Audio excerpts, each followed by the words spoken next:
When Dr. James removed the first prisoner's worn uniform in that Texas medical building, he froze. What stared back at him would shatter every rule he'd sworn to follow and haunt every remaining day of his existence. This was no ordinary examination. This was something that would test whether one man's conscience could outweigh an entire army's orders. Spring dust hung in the air at Camp Swift as walked into the building in 1945. 40 German women sat waiting, silent and still, their expressions empty as winter trees. He'd checked thousands of captured soldiers, sailors, and pilots before this day, but nothing prepared him for what he discovered beneath those threadbare clothes. 3 weeks had passed since Europe's fighting stopped. Church bells celebrated across the nation. New York streets filled with falling ticker tape. Newsreels showed soldiers embracing their sweethearts. Yet here, 60 miles from Austin, the war's consequences were just arriving in cattle cars and military vehicles. These women traveled from a work camp near Bremen. Allied forces captured them while pushing through northern Germany. They'd spent months making uniforms, bandages, and surgical materials for enemy troops. Their ages ranged from 18 to 35. Guards labeled them support workers. The Geneva Rules classified them as war captives. Before enlisting, practiced medicine in rural Oklahoma, caring for farmers and ranch families. He recognized starvation. He knew infections, sickness, and the marks of extended hardship. But his 10 years treating patients never showed him anything like what waited inside those walls. The structure followed standard military design. White-painted wooden walls, rows of metal beds with thin mattresses, windows covered in mesh screens blocking Texas mosquitoes. Inside, the air smelled of cleaning solution mixed with something sharp and wrong that twisted his gut. Lieutenant Sarah, the camp's nursing director, stood by the door. She'd arrived 2 days earlier to organize the medical checks. Her face looked pale, her typical professional manner replaced by barely contained anger. "Sir," she said softly, "you need to know what we're facing before starting." Set his bag down. Outside, a guard shouted orders in that familiar Texas accent, casual and confident. Inside, 40 women watched every movement with the exhaustion of creatures expecting pain. "How serious?" asked. Passed him an initial assessment. Her writing stayed precise and clinical, but detected emotion bleeding through the medical language. 37 cases of severe starvation, 12 with advanced tuberculosis, 8 with untreated broken bones, infections that should have been addressed weeks ago now spreading through flesh and bone. "There's more," added, lowering her voice. 3 are expecting babies, 2 in their final months. None received any pregnancy care whatsoever. Something cold gripped his chest. Pregnant war captives. Women who'd crossed the Atlantic in cargo vessels, traveled in railway cars, marched through processing stations, all while carrying unborn children. The rulebook said nothing about this situation. He scanned the room. Some women returned his look. Others stared downward or at walls, expressions blank as empty pages. They'd been told Americans were vicious, that capture meant torture and death. Enemy propaganda painted vivid images of savage Yankees bayoneting prisoners, civilians spitting on the wounded, a nation of merchants and mixed races without honor or mercy. Instead, they found cattle ranches and dining hall, serving more food than they'd seen in years. Picked up his bag and approached the first bed. The woman sitting there looked about 22, with hair cut short and uneven, as if sheared without care. Her hands rested in her lap, fingers locked together, knuckles white. "I'm Captain," he said in careful German, the language his grandmother taught him back in Oklahoma. "I'm a physician. I must examine you to ensure you're healthy. Do you understand?" The woman nodded. Her blue eyes were ringed with shadows so dark they resembled bruises. Asked her to stand. She rose slowly as if sudden movements might break her like glass. When she removed her jacket, saw ribs pressing through skin like ladder rungs, collar bones sharp enough to cast shadows. Her arms showed old bruises, yellow and green at the edges, fatting but visible. He checked her heartbeat. Too rapid. Her breathing came shallow and labored with a wet rattle suggesting fluid buildup. Her fingernails were split and ragged, the beds underneath stained with chemicals that had burned away the natural color. "Have you been coughing?" asked. "Yes," she whispered, "for months." Made notes. Likely tuberculosis, severe starvation, chemical exposure matching factory work. He moved to the next woman, then the next. With each examination, the picture darkened. By midday, had checked 15 women. The pattern stayed consistent and damning. All showed prolonged hunger. All had untreated conditions ranging from serious to life-threatening. Several had injuries healed incorrectly, broken bones set at wrong angles creating permanent deformities. One woman had a compound fracture in her left arm that somehow mended without surgery, leaving limited movement and constant pain. Stopped at the 20th check and walked outside. Texas sun blazed overhead, turning the ground into shimmering heat and dust. He stood breathing deeply, trying to steady himself. Followed, holding 2 steaming cups of coffee despite the temperature. She handed one to without speaking. "They're dying," finally said, his voice rough and barely controlled. "Half have tuberculosis. The others are so starved they risk organ failure. And those 3 pregnant women." He stopped, unable to continue. "I know," replied. "I've already contacted headquarters. They're sending additional supplies and staff." Shook his head. "Supplies won't be enough. These women need intensive care, proper nutrition, rest, medications we don't have available. Some need surgery." He paused, looking back at the building. "Those pregnancies are extremely risky. Without immediate action, we could lose the mothers, the bobbies, or everyone." The regulations stayed clear. War captives received adequate medical attention as defined by military standards. Adequate meant treating urgent injuries, preventing disease outbreaks, maintaining basic health. It didn't mean intensive intervention. It didn't mean prioritizing prisoner care over military personnel. It certainly didn't mean dedicating limited resources to saving women who'd worked for the regime that started this war. But didn't become a doctor to follow regulations. He became a doctor because his father died of appendicitis when was 12, miles from the nearest hospital, too far for help to arrive. He watched his father's face turn gray, listened to labored breathing, felt utterly powerless as life slipped away in a farmhouse bedroom. He swore then never to feel that powerless again. That afternoon, filed an emergency request with the base commander. He outlined the medical situation in clinical detail, emphasizing the severity and potential for multiple deaths without immediate action. He requested permission to move the most critical patients to the base hospital, allocate additional nursing staff, obtain specialized medications and equipment. The response returned within 2 hours. Request: resources were limited. The war might ended in Europe, but fighting continued in the Pacific. Medical supplies were reserved for combat troops, not prisoners. The base hospital had wounded American soldiers needing care. Was authorized to provide basic treatment within the building using available supplies. Nothing more.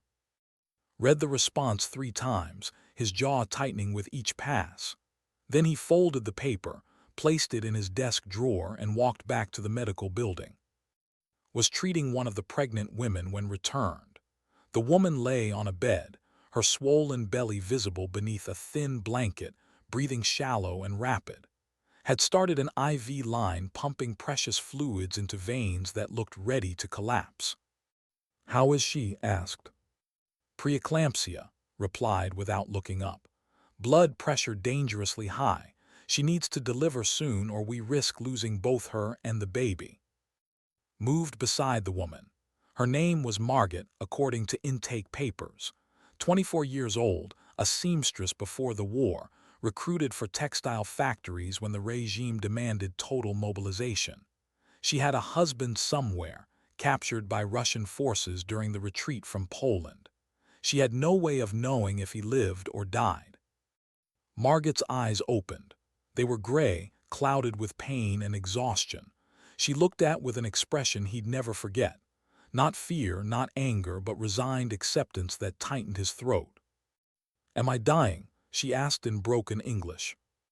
Pulled up a stool and sat beside her bed.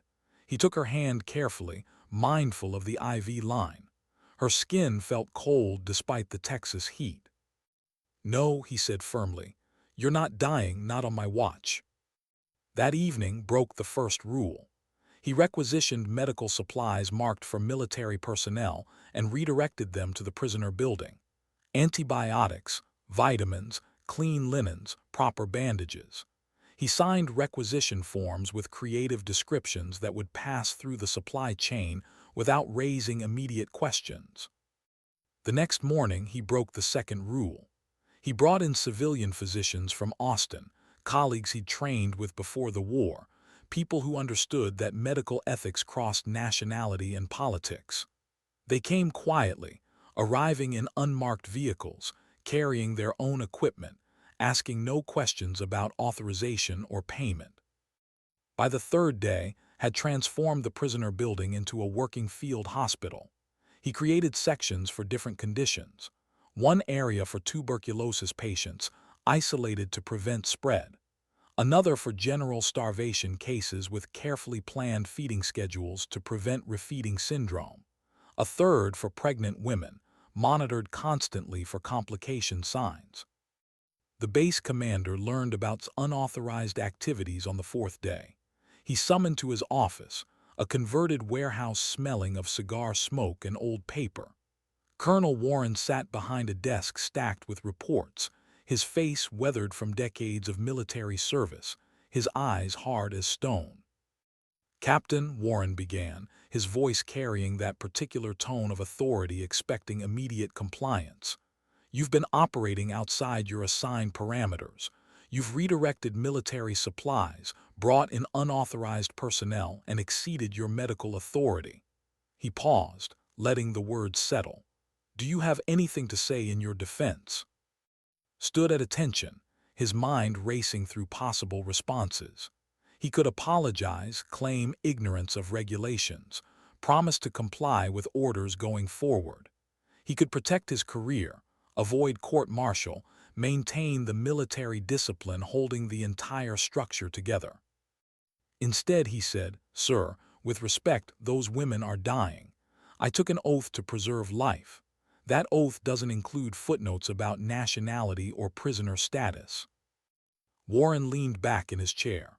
For a long moment, he said nothing, simply studying with an expression that might been anger or might been something else entirely. "Do you know what this looks like?" Warren finally asked. "An American officer prioritizing enemy prisoners over his own soldiers, using military resources to save women who worked for the regime. The press gets hold of this, and you'll be. So will everyone associated with this camp." "Sir," replied, keeping his voice steady, "if the press learns we let 40 women die in our custody when we had the means to save them, the outrage would be considerably worse." Warren's expression shifted. Something that might been a smile flickered at the corner of his mouth, gone before could be certain it was there. "You're a real pain," Warren said, "but you're not wrong." He pulled out a form and began writing. "I'm issuing you authorization for continued medical intervention. You'll report directly to me on all activities. You'll maintain detailed records. And if this explodes in our faces, I'm throwing you under the bus so fast it'll make your head spin. Understood?" Felt tension he hadn't realized he was carrying drain from his shoulders. "Understood, sir." "Now get out of here and save some lives." Returned to the building and assembled his expanded medical team. 3 civilian physicians, 7 nurses including, and 2 medics who volunteered their off-duty hours. He briefed them on the cases, assigned responsibilities, outlined treatment protocols. The work was relentless. Dawn to midnight, 7 days weekly, moving between patients, adjusting medications, monitoring vital signs, making countless small decisions that collectively determined who would live and who would slip away. The tuberculosis cases responded slowly to antibiotics. Temperatures dropped, coughing diminished, color returned to gray faces. Watched women who'd been bedridden sit up, stand, and walk carefully around the building with assistance. The starvation cases required delicate management. Too much food too quickly would overwhelm systems adapted to hunger, potentially causing heart failure. Designed feeding schedules that gradually increased caloric intake, balancing the need for nutrition against the risk of refeeding syndrome. He watched weights climb 2 pounds, 5 pounds, 10 pounds, flesh slowly covering bones that had protruded like cliff edges. But the pregnant women worried him most. Margot's preeclampsia remained unstable despite medication. The second woman, Helena, showed signs of placental insufficiency, meaning her baby wasn't receiving adequate nutrition through the umbilical cord. The third, Anna, had developed an infection threatening both her life and her unborn child's. Consulted with an obstetrician in Austin, a woman named Doctor who delivered hundreds of bobbies in her 40-year career. She arrived at Camp Swift on a Saturday morning, examined the three women, and delivered her assessment with characteristic bluntness. "The first one needs to deliver within 48 hours, said, referring to Margot. "The second might make it another week, but I wouldn't bet on it. The third needs immediate surgery to clear that infection or she'll go septic." "Can we do the surgeries here?" asked. Looked around the building. The makeshift surgical area had set up, the sterilized instruments laid out on metal trays, the portable lights rigged from maintenance equipment. "It's not ideal," she admitted, "but I've delivered bobbies in stranger places. During the Depression, I once performed an emergency cesarean in the back of a pickup truck." She met eyes. "If we're doing this, we need to do it now. No more waiting." They operated on Anna first. The infection had spread through her pelvic region, creating abscesses that had to be drained and cleaned. Assisted, his hands steady despite the cramped conditions and inadequate lighting. Monitored anesthesia, adjusting dosages with careful precision. Two nurses stood ready with instruments, supplies, blood plasma if needed. The surgery lasted 3 hours. When finally stepped back, her scrubs were soaked with sweat despite the cool evening air, but Anna's vital signs were stable and the infection was cleared. "One down," said. "Let's get some rest and tackle the others tomorrow." But Margot's condition worsened overnight. Her blood pressure spiked, her hands and feet swelled with fluid retention, and she began experiencing seizures, signs of eclampsia, the potentially fatal progression of preeclampsia. Made the decision at 4 in the morning. Emergency cesarean section performed immediately despite the risks. Arrived within 30 minutes. They worked by lamplight, hands moving through procedures he'd only read about in medical textbooks, trusting guidance and his own instincts. The baby came out small and blue, not breathing. For several terrible seconds thought they'd lost him. Then suctioned the infant's airways, and a thin wail pierced the building. The baby's color shifted from blue to pink, his tiny fists clenching as he drew breath after breath. Margot, still under anesthesia, couldn't hear her son's first cry, but saw tears tracking down's face as she wrapped the infant in clean blankets. They named him Thomas after his father. It seemed appropriate somehow, a life saved in the place where had learned the terrible cost of helplessness. Helena delivered 4 days later naturally, but with complications requiring steady expertise. Her daughter arrived small but healthy with a shock of dark hair and lungs that worked perfectly. Anna, recovering from her surgery, was able to deliver 3 weeks later once the infection had fully cleared. Her son came screaming into the world angry and vital. By midsummer, the transformation was visible to anyone who entered the building. Women who'd arrived skeletal now showed the soft curves of proper nutrition. Faces that had been hollow and gray now carried color. The tuberculosis patients were recovering, their lungs clearing, their energy returning. The broken bones had been properly set and splinted. The infections had been cleared, and 3 Bobbies slept in makeshift cribs, watched over by mothers who'd been given a chance at survival. The other prisoners noticed. German soldiers in adjacent compounds heard about the American doctor who'd broken regulations to save enemy lives. Word spread through the prisoner network, carried in whispered conversations and smuggled notes. Became something unexpected, a symbol of the strange contradiction that was American power, a nation that could wage total war with industrial efficiency, yet whose doctor would risk court-martial to save the lives of women from the defeated regime. One evening in late August, sat outside the building, watching the Texas sunset paint the horizon in shades of orange and purple. Joined him, carrying 2 cups of coffee that had become their evening ritual. 40 women, said quietly, all alive, all recovering. Nodded, the number felt both enormous and impossibly small. 40 lives saved against millions lost, a tiny victory in a war that had consumed continents. Do you ever wonder if it was worth it? Asked. Breaking all those rules, risking your career, spending every waking hour fighting regulations and supply chains and military bureaucracy. Thought about Margaret, who'd asked him if she was dying.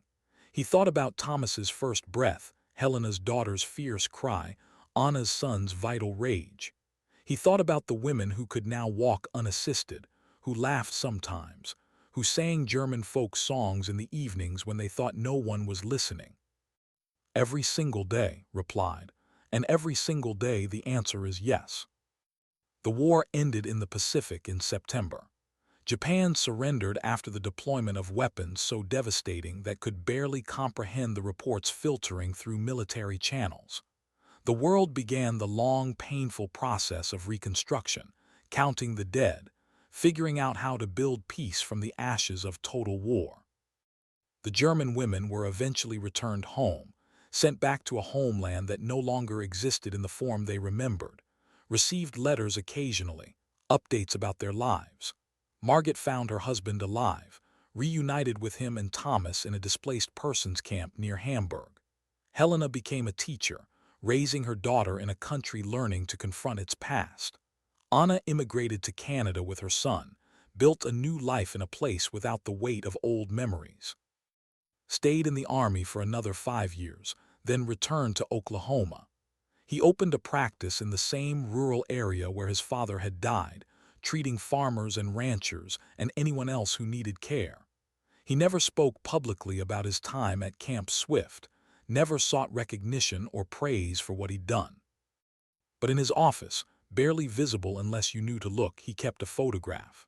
40 women standing together in the Texas sunlight, their faces showing the first hints of health, their eyes carrying something that might be hope.